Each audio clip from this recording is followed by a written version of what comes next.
boys and girls. I am Joe Marcello, joined as always by my bandit brothers, Orrin Phillips. Hey, everybody. And Mike Farah. Hello, everybody. Well, I hope everyone is doing all right. A lot has happened, certainly in the past week. We are now living in a post-slap world. I hope we can all find it, dig deep, and proceed with our lives, and listen to a new episode of the Dollar Bin Bandits, because that's why we're here. And today, we are bringing you an interview with someone who I consider to be probably the godfather of Iron Man. He has laid the groundwork for much of what we know as Iron Man, many aspects of his life, so many characters, many of whom and many of which are part of the MCU today. We're talking to none other than Bob Layton. Yeah, Bob Layton, huge impact in the comics worlds, from his work on Iron Man to Valiant. And was speaking to him, what an intelligent guy, knows the industry so well, and really knows how to treat people the right way as far as his staff goes. Yeah, he's done everything from penciling, inking, writing, editing. He was editor-in-chief of Valiant. Just such a breadth of experience within the industry and sort of a font of wisdom. And he gets a lot of it from, under the tutelage of Wally Wood, and Dick Giordano has a number of, nice pieces of advice and quotes that I loved hearing about. And let's get to it. This is Bob Layton. Hey, everybody. We are super excited today to have comic book legend Bob Layton on with us, sir. Thank you so much for taking the time to speak with us. Thanks, Orrin. You know what Dick Giordano said to me about the word legend? What's that? Because the first time people started using it with my name was like right after the first Iron Man movie. I remember going to see Dickie, who was my mentor through my whole career, and I go, what does it mean when they call you a legend? It just means you're old. Can I say royalty? Comic book royalty? It just means you're old. Yes, yeah, I've been around long enough to survive the ravages of time. So this is true. Well, let's jump back to when you were a young man. How did you discover comic books? I learned to read off of them. Okay. Before starting school, I actually skipped a grade of school. That's the power of the medium. I was telling, I was at the film festival here in Tampa at the Gasparilla Film Festival last week. And I was telling people that my career is full of mind-numbing coincidences, and one of them was the very first comic I read was Challengers of the Unknown by Jack Kirby and Wally Wood. And little did I know that, say, 15 years later, I would wind up being the apprentice of Wally Wood.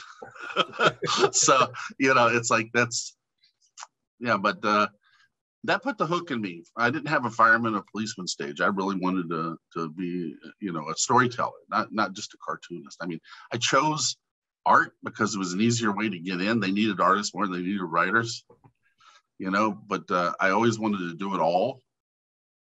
But starting out, I found out that inking was faster for me than penciling. So I started, as an inker after my fanzine days, but we'll get to that too, I'm sure. But, yeah, I actually wanted first of all, you have to explain to people what a fanzine is now, It's all changed. Yeah, because it's like, remember back before the internet, we're all sitting by the fire doing comic books with charcoal? It's like, yeah, it's that way back thing. What you guys are doing now, this is basically a fanzine. Right. Yeah. This is a contemporary fanzine, and it really is. Yeah, it really is. But back in my day, we had to actually put it on paper. Right. We had to gather fans together and put our stuff together on paper. So after high school, I graduated a year early. So at 17, I couldn't get a real job. But what I did was I started selling comic books, to justify my having a comic book collection, like we all do when we have women in our lives. So I started, there weren't a lot of retailers. There were no comic shops then. So the only way you could buy comics was through the mail. So I said, well, this is kind of enterprising. What I'll do is I'll make a deal to buy wholesale from the local distributor in Indianapolis, and I'll sell, comics to the mail on the side while I'm doing Joe jobs. And boy, did I do a lot of Joe jobs, guys. So I mean, I never had a day where I hated being a cartoonist, because I've worked those other jobs. And like, I'm just, thank God I can sit down and draw every day or write every day. It's like, because I never want to go back to that, but it makes you appreciate what you have. Oh yeah. So yeah, I learned to read and skipped a grade, and then when I got out of high school, I started publishing fanzines. That was the best way to network with other comic fans. And what I would do, being an entrepreneurial sort, which I've always kind of been, is I would take 25 copies of this little fanzine called Contemporary Pictorial Literature, was the name of it, which is a fancy nomenclature for comics, and or CPL as it was known. And I would send it 25 copies to Marvel in DC, just rando. I would send it up there, hoping that somebody would look at it and see, because it was full of little fledgling artists who kind of went on to have interesting careers. In fact, most of us that worked in the fanzine, our staff artist was John Byrne. Our head writer was Roger Stern, the Spider-Man editor, right?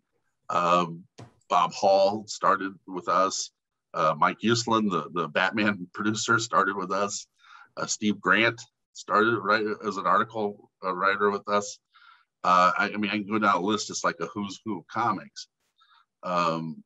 That all these little fanzines. This is like in the early 1970s, and it was through that fanzine that I got noticed by Wally Wood. I had a friend, Bill Pearson, who worked at Charlton, and Bill was close friends with Woody, and he took Woody some copies of what we were doing, and Woody told him if I was ever on the East Coast that he'd give me a tryout. So with $200 in my pocket and a broken up Galaxy 500 station wagon, I drove to the East Coast. I slept on Al Milgrom and Walt Simonson's floor. They had an apartment in Queens, and I met them through Comic Cons, and they let me crash there until I could find a place in Connecticut. And I went to work for Woody.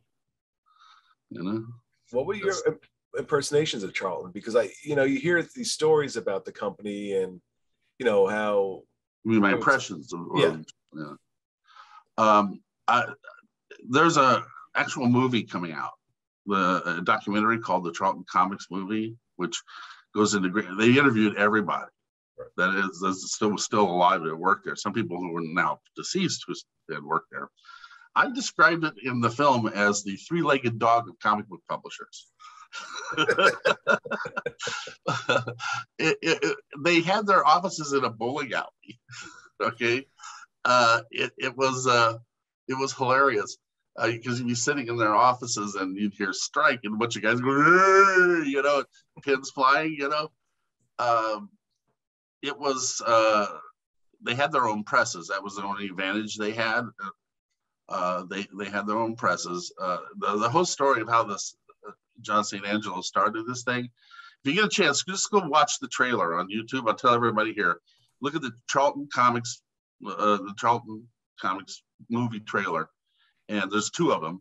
There's two teaser reels, and if you don't laugh out loud, something's wrong with you, because they approached the whole thing as if it was a sitcom, and it was really true. Charlton was a dysfunctional place, but it was also like triple A baseball or something. It was a place where guys could go and wreck a bunch of stuff and get better. I mean, that's where I started. That's where Burns started. That's where Stern started. That's Mike Zeck started there. I mean, Jim Aparo started there. I mean, you go down the list of Denny O'Neil started there. I mean, it's like a who's who. I mean, Dickie was the editor there during the Action Heroes days, which I loved. I loved Captain Adam and Blue Beetle and all that stuff. That's why we published the Charlton Bullseye. That's how I got an in there. Was I found out that they had tons of unpublished material from that era, and Dickie was freaking out of the chance that we could actually publish it. So they let us publish it in our fanzine. So we had there was like a Captain Adam story that was never Dave Kaler had plotted it And Ditko had drawn it, but it was never inked or scripted. So Sterno scripted it, and John Byrne inked it. Yeah. I mean, it's like crazy, right? So, I mean, we're just like fan kids. We're getting to do all this crazy stuff. So, but it was all just stepping stones to try to get into the business. But Charlton was unique in its day. I was about to say, like you said, you're a young guy, you're a comic fan, and suddenly you get access to all this it was incredible crazy stuff. Jeff Jones had done stuff for them. The illustrator Jeff Jones. I mean, it was just incredible stuff we found. I mean, we never got to publish a lot of it, but there was just miraculous amounts of material that were just sitting in the shelves. Wow. That they gave us access to. As fans, we were going crazy. So we had CPL that we published was a digest, and then we started Charlton Bullseye. That ran for about 5 issues bi-monthly until I started getting work regularly and couldn't do it anymore. I published 2 fanzines with Woody. I did the Heroes Incorporated issue 2, and I did Wits End number 10, which Wits End was his fanzine that I published that. And then Woody decided he was going to retire, and he recommended me to take over the books he was doing at DC, and that's kind of how I started as an inker over there, inking Joe Staten on All-Star Justice Society. Oh, did you? I was under the impression that you broke in more at Marvel. And no, well, there were the stories that were going on simultaneously. In those days, and working as a background man, I was getting $5 a page. You know how much you had to pay your rent? How many background pages you had to do? A lot. But what I would do was being entrepreneurial. When Woody Woody hated going into New York. I mean, he hated going into the city. So I volunteered to take stuff in for him whenever he had to turn stuff in, because we didn't have FedEx back then, okay? Pony Express is all we had, kids. That's it, Pony Express. The mail was highly unreliable for sending packages back then, too. So I would get on the commuter train with Dick and Pat, and I would go into the city, and I would drop stuff off at Marvel or drop stuff off at DC. And get my foot in the door, and like not being an idiot, or bring my own samples with me. That's how the whole Iron Man John Romita story that I know you're alluding to happened. But that happened in the process while I was working for Woody. So the things, I simultaneously worked at both companies for a while. Just taking anything you could get, because there was only, when I was 75, 76, there were only 45 comics being published in the entire industry, okay?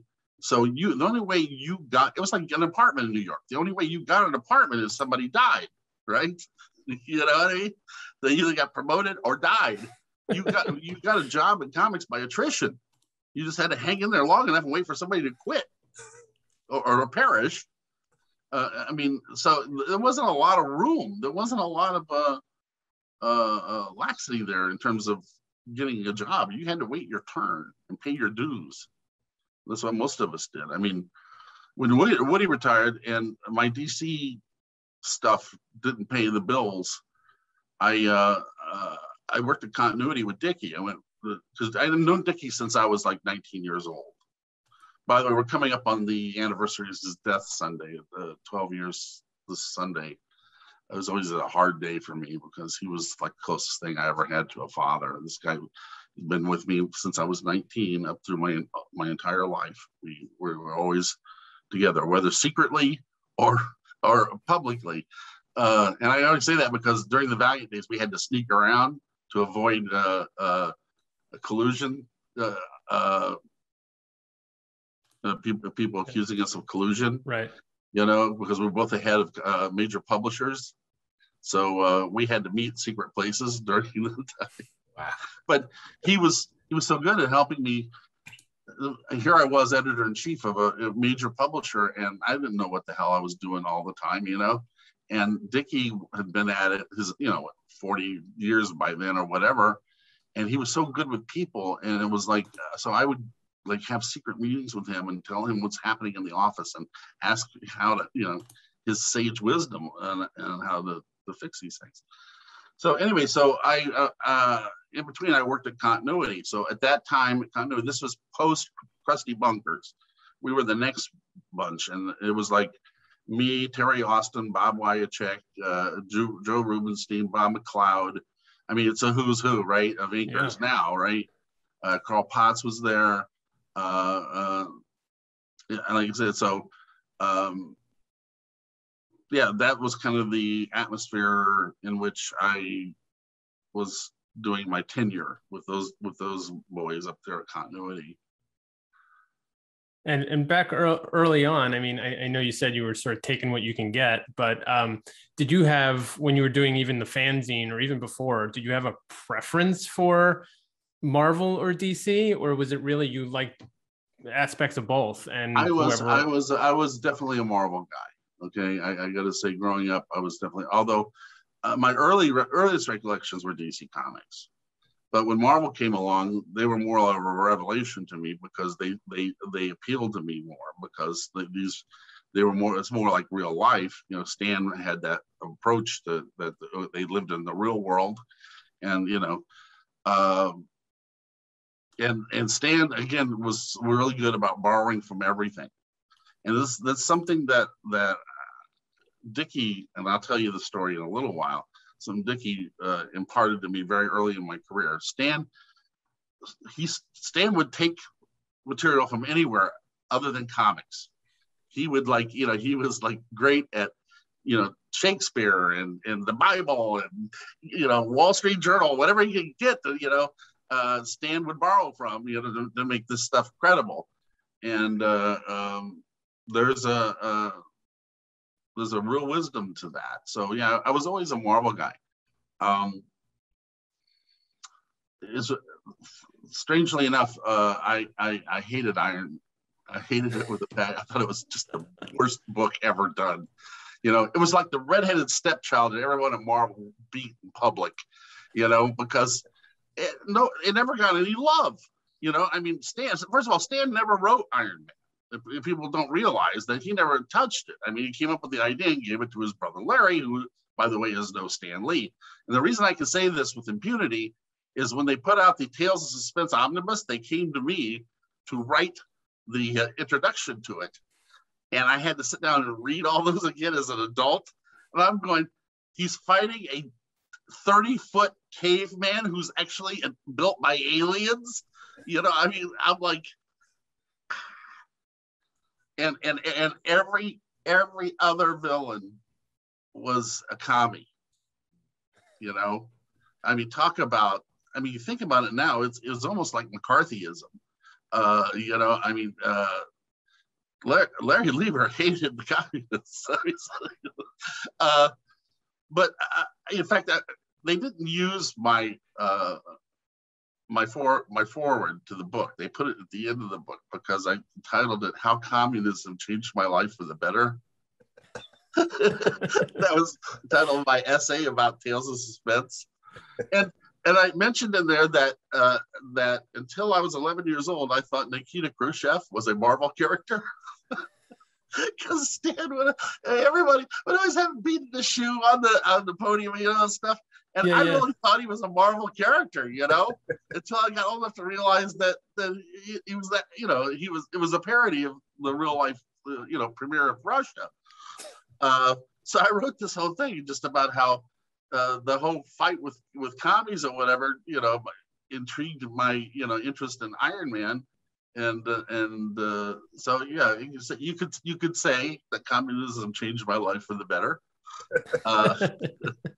But Marvel found it a little embarrassing and buried it in the back of the book. Actually, they didn't embrace it as a selling point. Well, because it's a provocative title, But if you read it, bothered to read it, you would see that it was a joke, right? Right.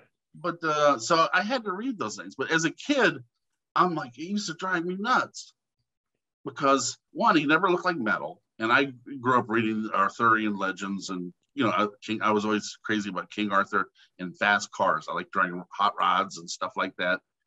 Big Daddy Roth fan, Uh, and also the fact that, you know, I never saw Iron Man as an attainable goal as a young man, but Tony Stark, what 15-year-old kid wouldn't want to be Tony Stark? I mean, you think about it, you're the richest, smartest guy with all the toys and all the girls and all the money, right? And it just always killed me that, you know, he was just a glyph that they used to get him into the armor that had cuffs that swayed like boots, you know, and it's like, the whole thing just maybe not. Prime example, Doom Quest, the famous Doctor Doom Iron Man and Camelot story, was a story I came up with when I was 11 years old. I did it on notebook paper, you know. And I brought it up to Dave Michelini once when we were doing one of our plotting sessions. And he's like, he goes, I kind of love that, you know. I said, really? I said, I said, yeah, so let's do it, you know. So we never throw anything away, guys. That's the rule, you know. It's like, yeah. But it was my dislike for that book that drove me to want to do it. And that was your, to sort of bring it back to that time period, that was your first big transition from inker to writer, correct? Well, it was co-plotter. I mean, what Dave and I would do is Dave and I worked like Hollywood works, you know, like showrunners, you know. Right. But we would sit down. First of all, I got to tell the story how we got the book, because when we were at DC and we started, Joe Orlando put us together. So you can blame Joe Orlando for that, who was a former Wally Wood assistant. So he took immediate shine to me because I was a Wally Wood. Anybody who's part of the Wally Wood Brotherhood was welcome with open arms. So Joe, who was a magnificent guy, wonderful guy, and Paul Levitz was his assistant. They decided to pair me up with David Michelini, who was an up-and-coming writer David come up with a couple of new books. One was Claw, the Unconquered, that did not do terribly well, but the other one was Star Hunters. And so when we sat down with Dave, and he and I kind of hit it off, and I had ideas about the thing, and lo and behold, Dave actually listened to my ideas, you know, and before I know it, we're co-plotting the book together. You know, basically, David found doing the choreography and the action and stuff like that, not to necessarily his strong point, you know, strong suit. That kind of bored him. And on the other hand, being a visual guy, that's all I was thinking about, you know, was like all the cool stuff that we could do and the fight scenes and all that kind of thing. So, I mean, Dave and I would get together and kind of act stuff out, you know, I mean, just kind of act the whole book out, you know, and you gotta remember, we're in our 20s and stupid, okay? When DC was going to implode, we got the word through Paul's office, right, that they were going to cut the line by like 2/3. They were going massive cancellation of DC books. This was like 77. Was that the 77, 78? Yeah. So I convinced Dave to go to Marvel with me. I said, I've been over there before. I did Champions and I did, you know, some stuff. We can go over there and go over as a team.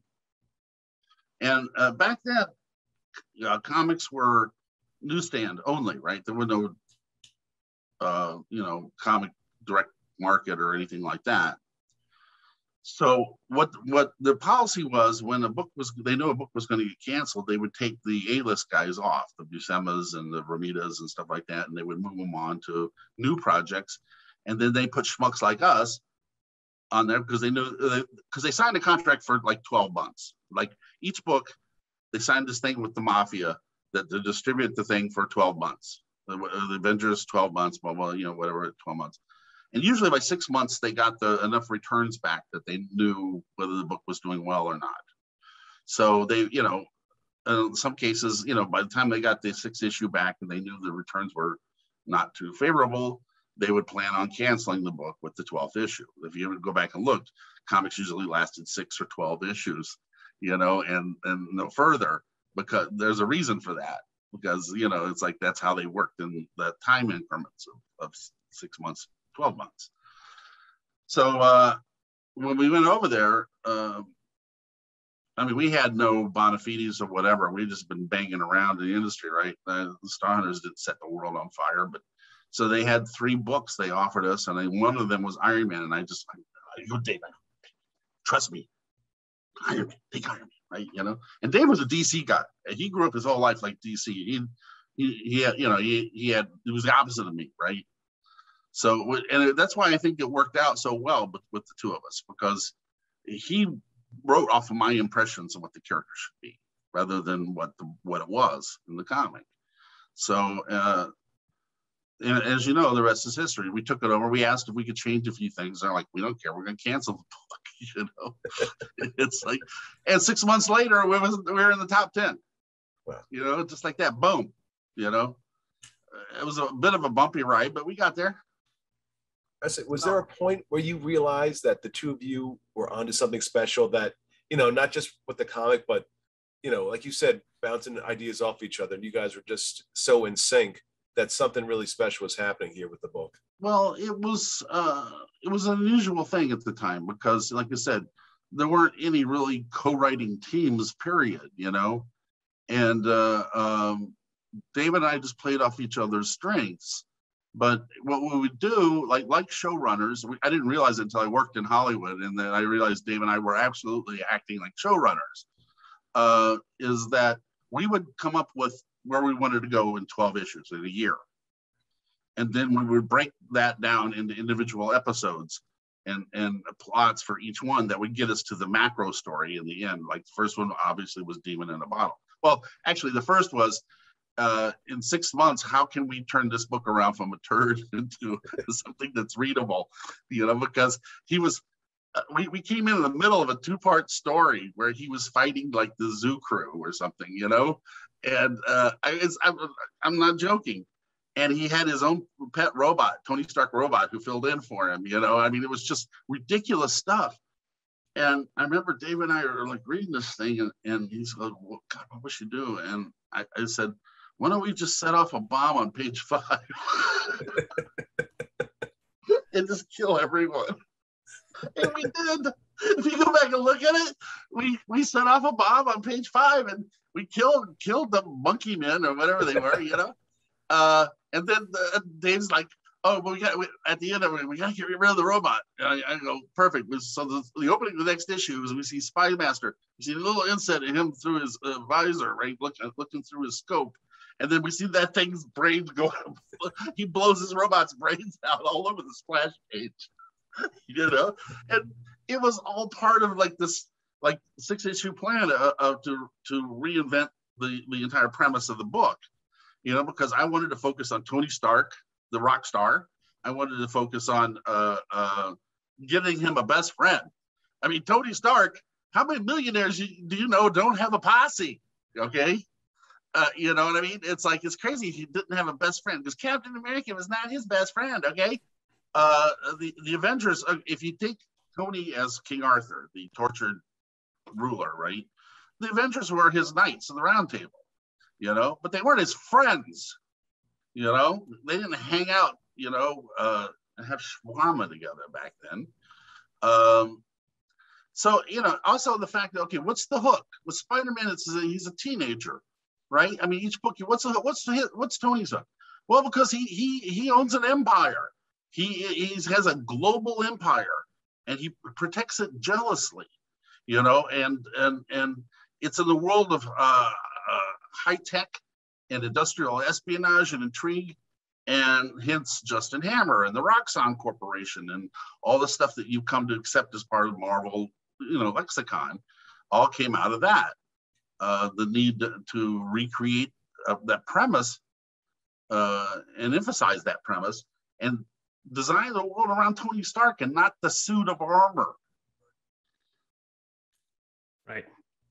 So all that makes sense, but and yet it was such a big swing to tackle like a real life issue like alcoholism, right? I mean, compared to an army of monkey men or all of that stuff. Well, listen, I mean, it's like a 180, rid of an right? army of monkey men was not that easy. Like we had to blow them all up, all right? But if you go to issue 116 and look at page 5, we blew them up good. You know, Demon in a Bottle was part of that thing. It was a natural. Can I get into philosophy for a minute? Please. Okay. That was a philosophy Comic major. books are a mirror. They're not a creative. I mean, no trends start out of comics. Comics exploits trends. All right.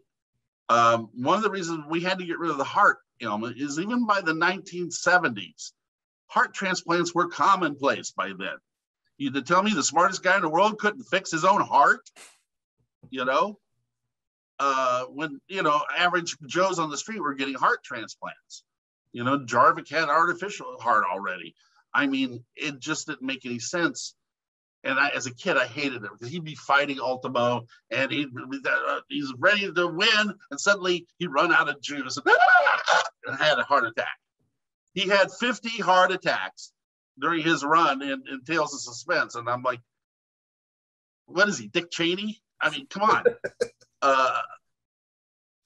He needed something that an internal weakness, something that would haunt him, and at the same time, something that was in that common to the realm of that industrial world we were creating, the world of, the Demon in a Bottle was a natural progression out there. And during that period of time was, you guys are too young to remember this, but the Betty Ford Clinic had just kind of opened up, and people were talking about alcoholism and drug addiction for the first time openly. I mean, before that, it was like, well, Uncle Ralph has a problem. He went off on vacation. It's like, but they made talking about substance abuse permissible. And a lot of our heroes who had problems were coming forward. I mean, a lot of our movie stars and so forth were coming forward with, admitting that they had a problem, and we rooted for them and stuff like that. So Demon in a Bottle was just an extension, a reflection of what was happening in society at that time, and Tony seemed to be a perfect candidate as opposed to Heart Attack of the Monks. So it was just an outgrowth of that whole thing, the reflection of what's happening. I mean, you go through comics history, you'll see that it's always a mirror that's holding up what's happening, what's popular. I mean, that's why Tony had a perm in the 80s, man. Okay. I had the same thing. I had the same stupid haircut, business in front, party in the back, that kind of thing. But we always reflect what's going on out there. Yeah, Rhodey had the Kid and Play head, for a while. Oh yeah, the flat top.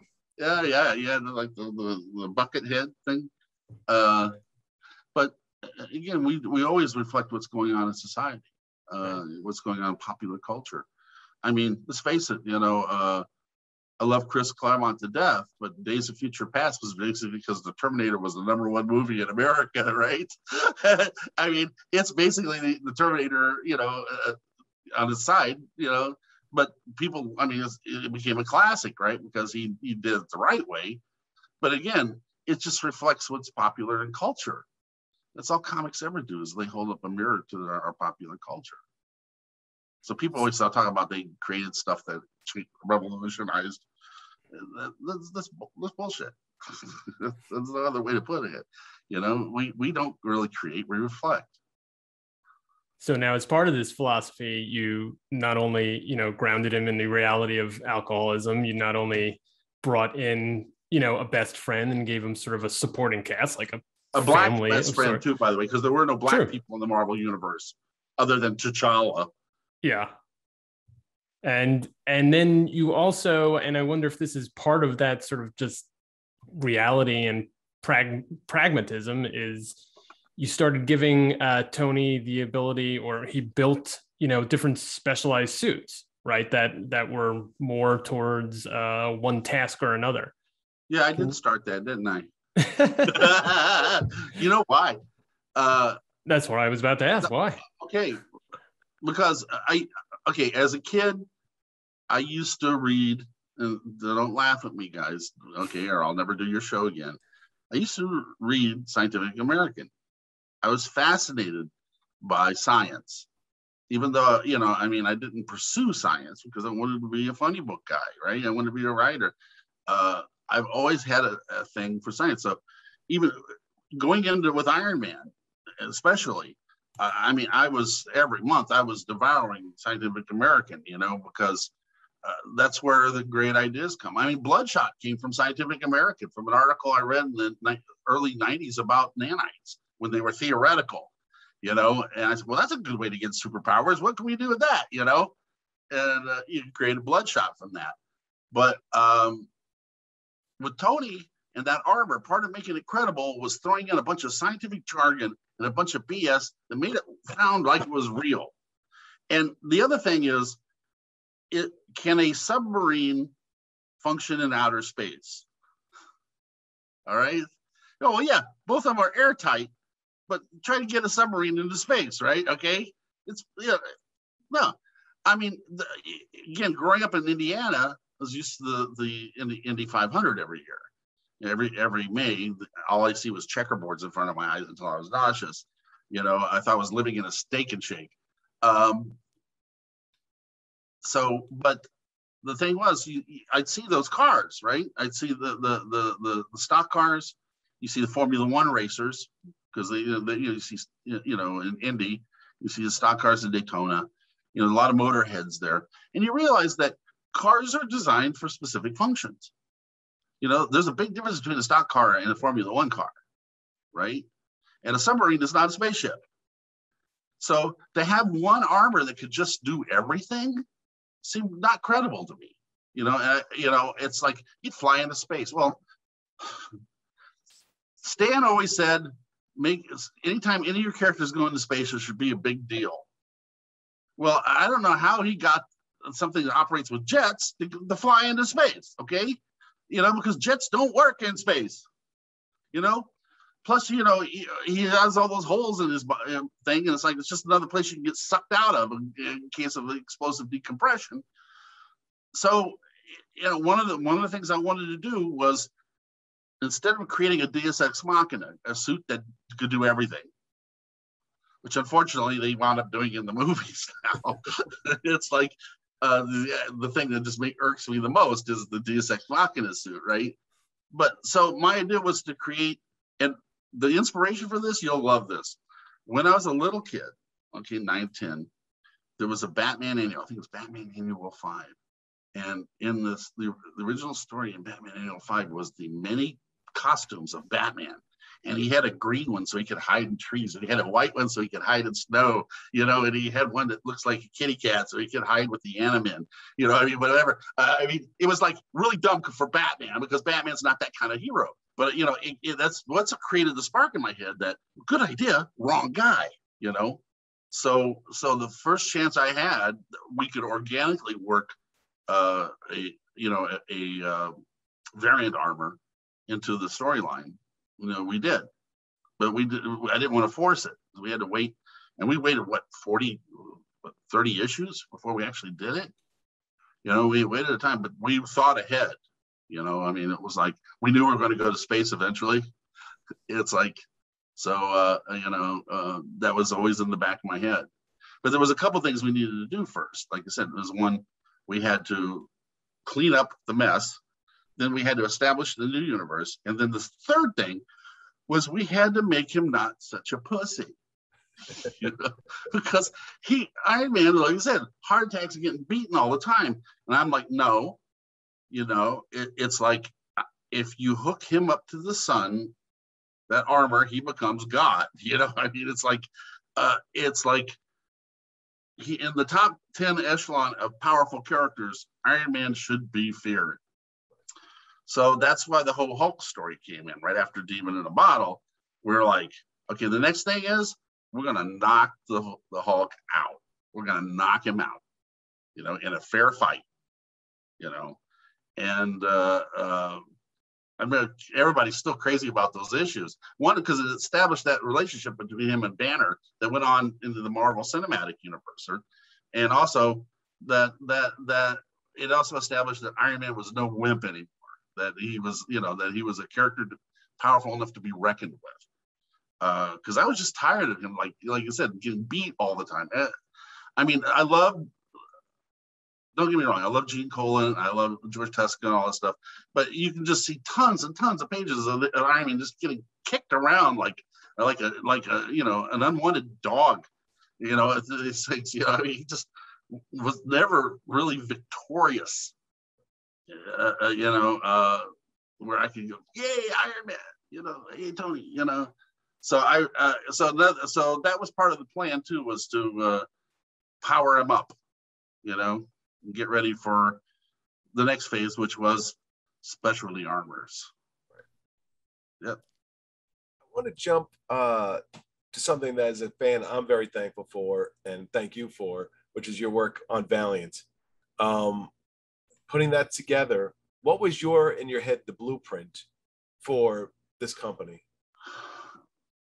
Valiant was easily the best time of my life in comics, without it. It was also the most difficult. The first few years of Valiant was a struggle. I mean, an absolute struggle, because they had started off on the wrong foot. They had pissed through most of the money we got from the venture capital group that financed us. They went off on the Nintendo and wrestling comics instead of going right into the superhero market at the height of the popularity of the superhero market, which I protested. And I was brought over there to basically, because the stuff I had renovated at Marvel. I had done Hercules and I'm like, I was the guy they went to a lot of times for ideas. If they needed an idea, it's like that was my. And Shooter knew that, and that's why he lured me over there with come, I need you to be my idea man, And then they dumped these wrestling and Nintendo books in my lap, and I'm like, what the hell is this? And they lost their shirt. They blew through $2 million the first year, which was the entire nest egg for the company.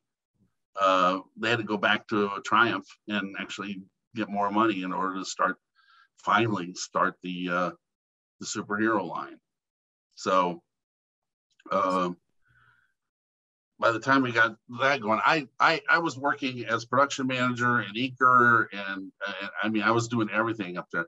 I put myself in a hospital twice from exhaustion. I mean, literally just low blood pressure, dropped to the floor, rushed me to St. Vincent's kind of thing. I mean, we were working 7 days a week, 17-hour days. It was just insane and getting nowhere. So we finally, were able to get going with the superhero stuff. And that's when I brought Barry in, because Barry and I had been like best friends for years. We worked over at Marvel together. And also because he lived up in Woodstock where my daughter lived. So when I had visitations with her on the weekends, I would just stay at Uncle Barry's, and my daughter would come over there and hang out with the two of us. In Uncle Barry's place, he had armors and helmets and swords, and really cool. If you're 9 years old, Uncle Barry's place was really cool. So that's how I convinced Barry to come over and do EXO with me, but he didn't want to work with Shooter. He didn't trust him at all. But I said, okay, you won't do anything unless it's with me, okay? So if you go back and look at the Valiant stuff, you'll see the Barry only really did books that I either edited or inked or both. That was part of the problem, because I did the first issue of EXO, and then it did so well that Jim pulled me off of it. and yeah, exactly. He did that with Archer and Armstrong too. Yeah, and that's what turned into a war. It's like, hey, you can't do that, man. Even at that point, Wazowski saying, "What are you doing?" It's like, I mean, I'm running the production thing. I'm editing 5 books. I'm writing 2 of them. I'm inking 2 of them. I mean, I am working my ass off. Plus I'm teaching new talent up there all the time too, because I wanted to set up. My vision of the company was I wanted to set up the old studio system like it was in the 50s, where you had a group of artists, pros and amateurs, talented amateurs all together in a big room, and you had everybody work piecemeal, but you had them all work towards the same goal, right? So, I mean, I would hold these art classes on Wednesday, and Barry would come up and teach, or Dickie would come over, or Stan Drake would come in and teach. You know, it was a crazy place. Plus, Mazarski, he was, you know, was a lawyer in the music business before Valiant. He kept his clients though. So any given time during the week, here's these kids, you know, out of the Kubert School sitting there, and Aerosmith will walk in, you know, or Bob Weir from the Grateful Dead, or, you know, I mean, Violent Femmes would walk in the room, you know, come up to hang out in the office, right? I mean, it was literally a rock star comic company. It was pretty amazing. So at any given moment, I mean, and with my friendships over the years, I mean, I would sit there, you know, and Jim Steranko would come in. He was in New York. He would come visit me, you know. I mean, he wasn't looking to work in comics. He'd just come up to see Bob, his friend, right? But these kids would you could just hear them plots, right? You know, it's like, my God, there's Steranko, you know. It's like, so it was but it was fun. We had parties a lot. We did things together. I used to take some of them with me down to Puerto Rico on vacations. You know, I would just reward some of them, you know, like take them on little vacations with me and stuff like that. We once Jim had shot himself in the foot, and I had free reign to run the place, it became a much smoother operation. I mean, I'm not trying to say anything bad about Jim. Jim is a great writer. He's just not a very good businessman, you know. But he has a history of shooting himself in the foot. If you go down and look at his, once that tension was out of the way, it made life a lot easier for everybody. And the company, like I said, in '93, we won Publisher of the Year, voted by the comic shops in America. You know, we beat Marvel and DC, the only company ever to do that. You know, that was a moment for me, man. I got to tell you, that was that Oscar, you like me, you really do moment. Yeah, I felt like Sally Field, man. You know, it was awesome. Well, the thing you guys, so it was so much fun though. And can I tell you another thing? Sure. Most of those guys keep in touch with me to this day. It's been what, 28 years maybe. Yeah. And you know, I hear from them all the time on a regular basis. Well, my daughter was one of them. She was one of the colorists on the Shadow Man with Bob Hall. Oh, really? You know, I didn't give her the job either. Okay, she got the job on her own. She was going to art school. She was going to Fordham, you know, and Uncle Don hired her.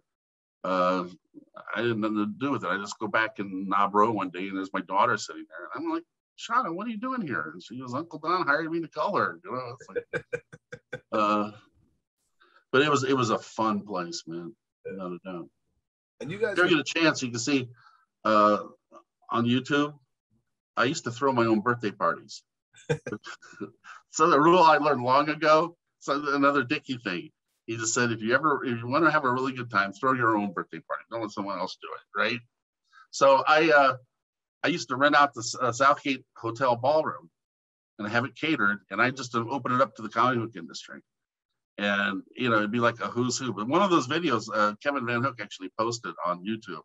It's like 3 hours long though, or whatever. But it's still it's like there was like a battle of the bands. I had a rock and roll band on Tuesday nights. We rehearsed at a sound stage down the street on 7th Avenue.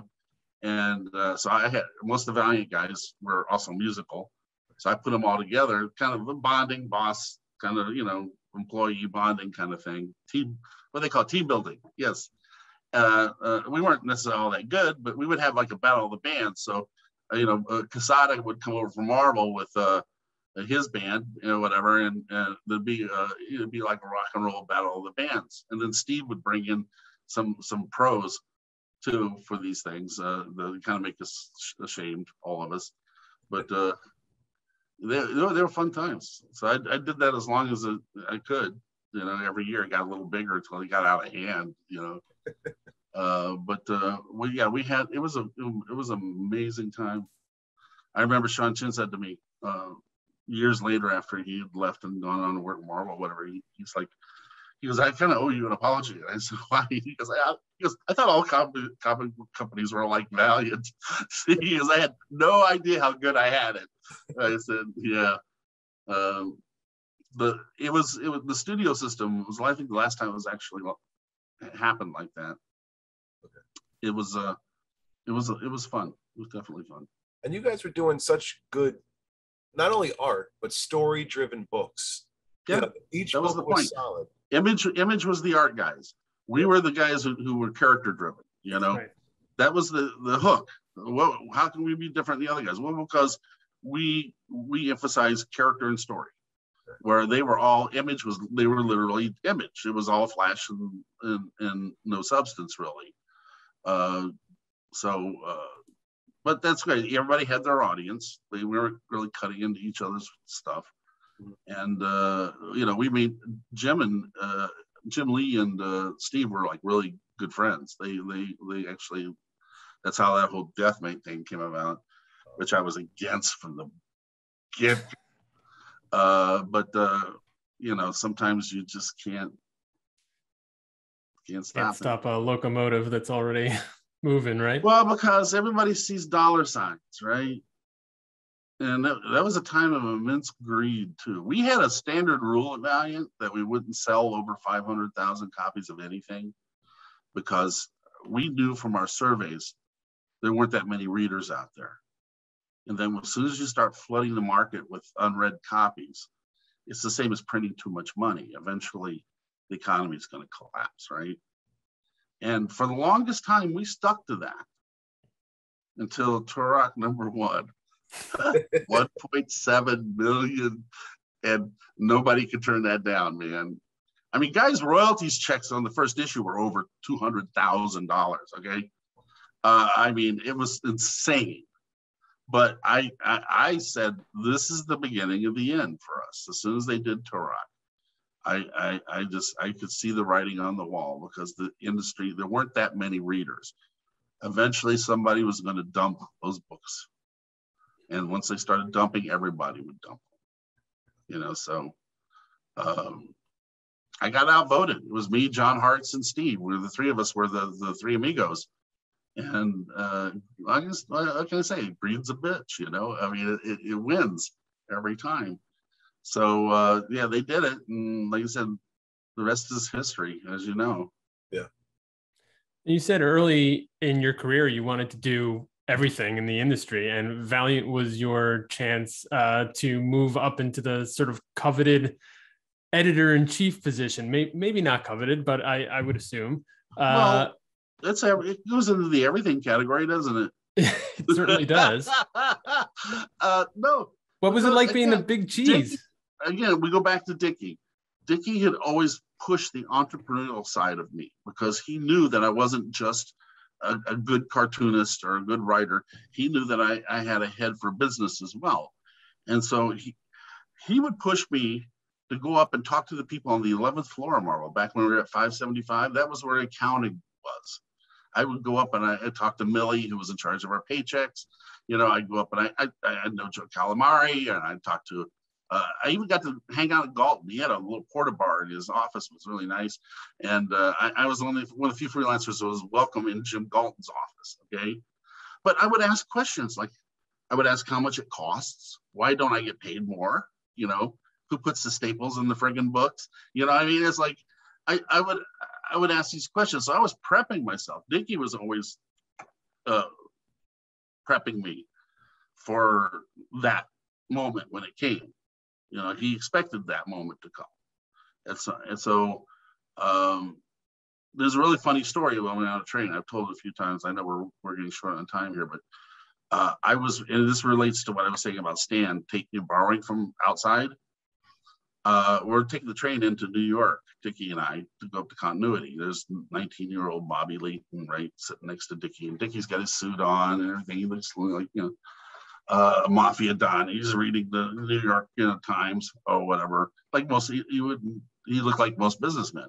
And there I am, t-shirt, jeans, Bobby Free for All, sitting there reading my comic book. I'm reading a copy of Avengers or something.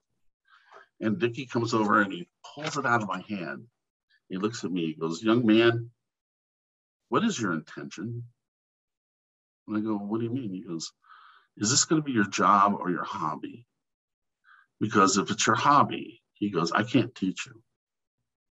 And if it's your job, you need to find another hobby. And I go, why is that? And he goes, well, because the guy who's going to be good at this is the guy who gets his sources from outside, who brings in his inspiration from the real world, from the outside world, not from this. If this is all you ever read, this is all you ever absorb, you know, or other people's writings, whether novels or whatever, if that's all you absorb, then you're not going to bring anything new to what you do. And for me to teach you, you're going to need to do that. And I sold my comic book collection after that, got rid of it. Wow. You know, Marvel provided me with all the reference I needed, so I didn't have a comic. I took it as gospel, you know. So Dickie was prepping me long before to basically think of it as a business and not just, you know, something that's fun. Yeah, comics are fun. It's rewarding. It's not fun because it's a hell of a lot of work, and most of the time it was a hell of a lot of work for no money. I was only getting $20 a page when I was doing those Iron Man. You know, I mean, it's like playing football with leather helmets. You know what I mean? So you did it for the love of the game, man. You know, you didn't do it for the money. The money wasn't there. Money came later. You know, that was nice. You know, I feel bad for those guys who came into the comics after the bust, right after the boom. You know, it's like, well, you didn't know what you're missing, man. That's like, there's some fun stuff going on there. I had colorists because I was the only company that paid colorists. Treated them like artists. I considered a colorist an artist because we watercolor painted all our books, right? It's before computer coloring. So they were all hand painted, every one of our books. So they got royalties too. I mean, I had one colorist who was getting $17,000 an issue in royalties for coloring. You know? Yeah. That's nice. Yeah, it's like those are halcyon times that you will never see again in this business, you know, without a doubt. I used to caution them all, save your money. Don't go out and buy the latest laser disc machine and all that stuff, because I said they'll be extinct eventually. Something else will replace them. Put your money away for a rainy day because things always change. The comic industry is cyclic. Things will always change. Because so much of the mentoring that I did at Valiant was as much lifestyle choices and guidance as it was artistic guidance, you know, because they were just kids right out of dropouts of Cooper school mostly. So, you know, most of them was the first job they ever had. Can you imagine that? I was like, you lucky little bastards. Your first job was working at Valiant? You kidding? You know, it was like, So, yeah, you can tell from the joy in my face that it was, even though it went to shit, it was like, while it was lasted, because even Camelot didn't last forever, right? It's like, but while it lasted, it was a fun ride, man. How many of those young kids listened to your advice and socked away the money? A lot of them did. Yeah, a lot good. of them did, yeah. And I'm so proud. Some of them have reached very, very successful parts of their lives. I mean, one guy is a college professor now, and he never had a sober day in his life when he worked. You know, I wouldn't imagine he ever turned out to do anything, but he calls me regularly and tells me how much he appreciates everything he learned from me, you know. A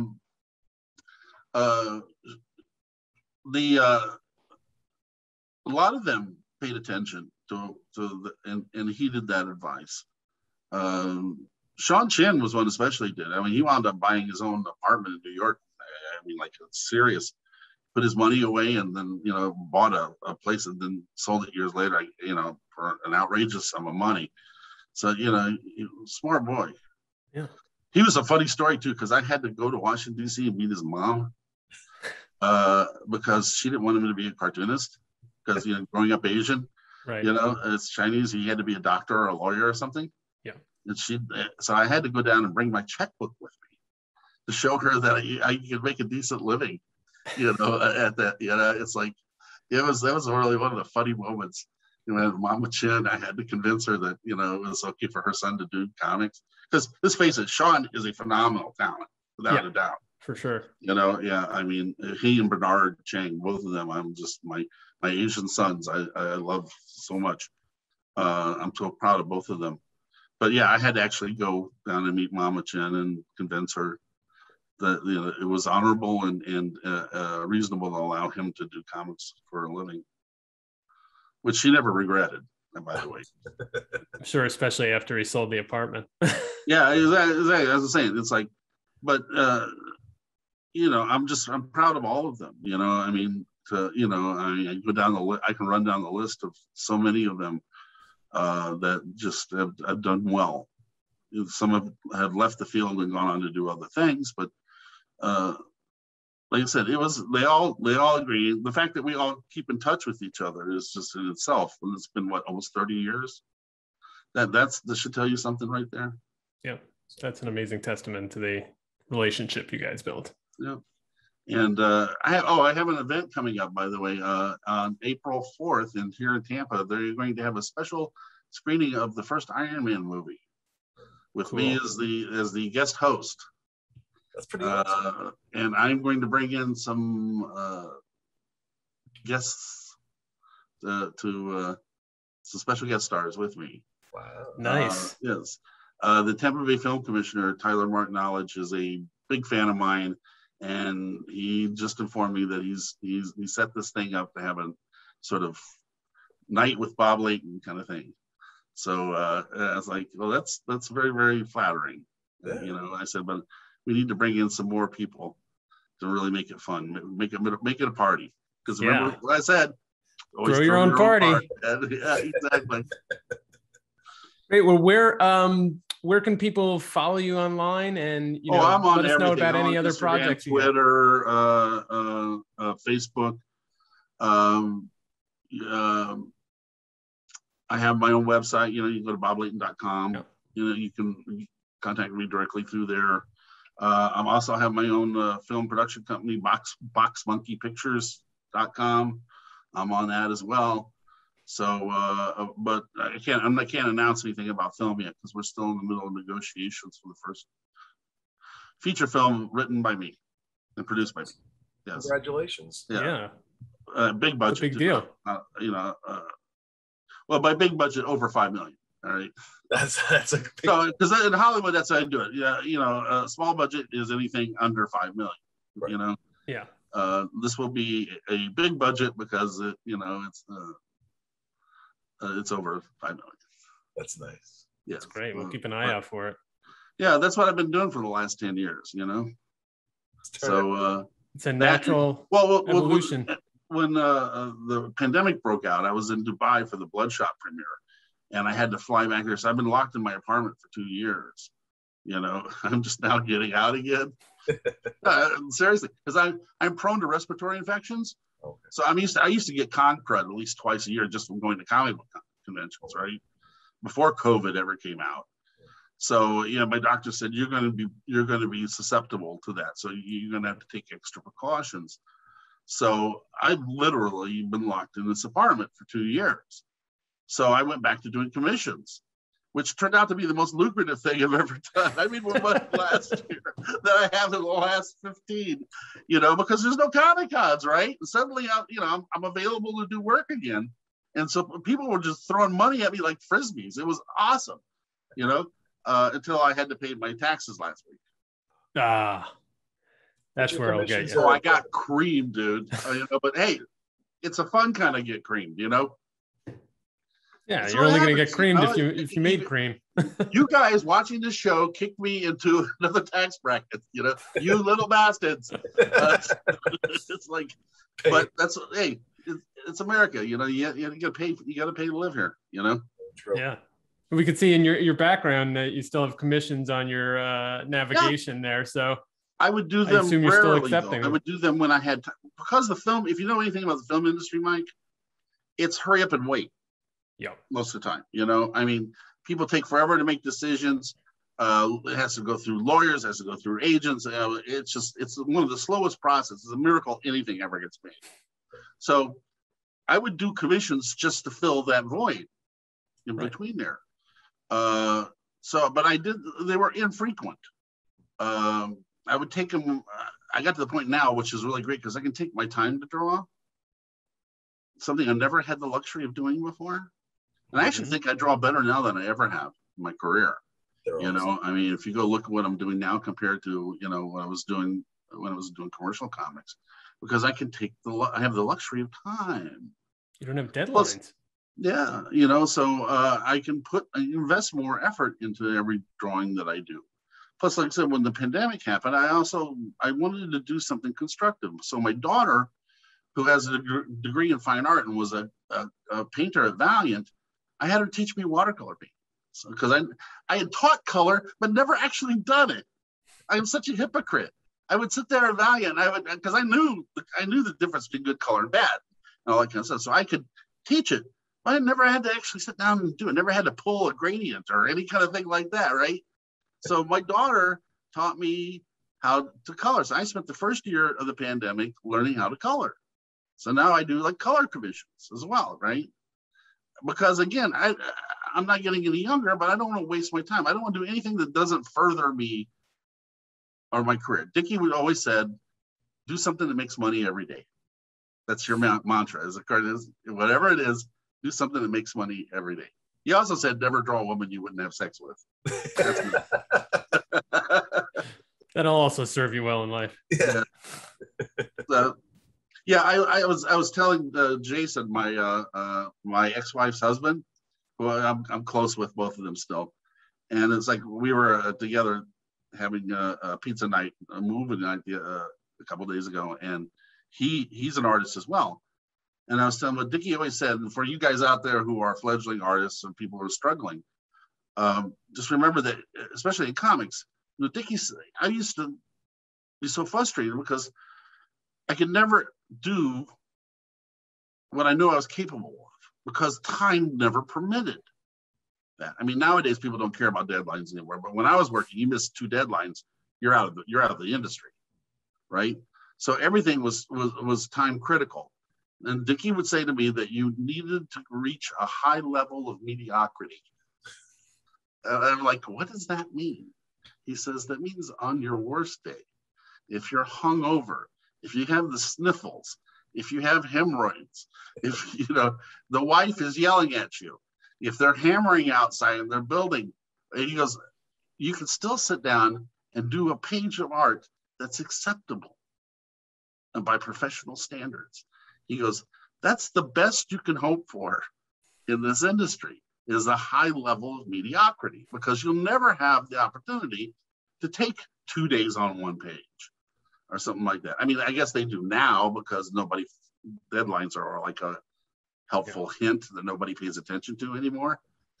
But, back then, it was frustrating because I knew I could do better, but time never allowed to do better, right? So, so I told Jason that, remember, just think about reaching a high level of mediocrity, because he's sitting there and he's looking at Al Williamson and he's looking at, Frank Frazetta and guys like this. And I'm like, that's not your goal, It's not your goal. Well, your goal is to reach a high level of mediocrity. So your stuff, nobody's going to know if you're having a good day or a bad, because you have reached a consistent level of product, every day.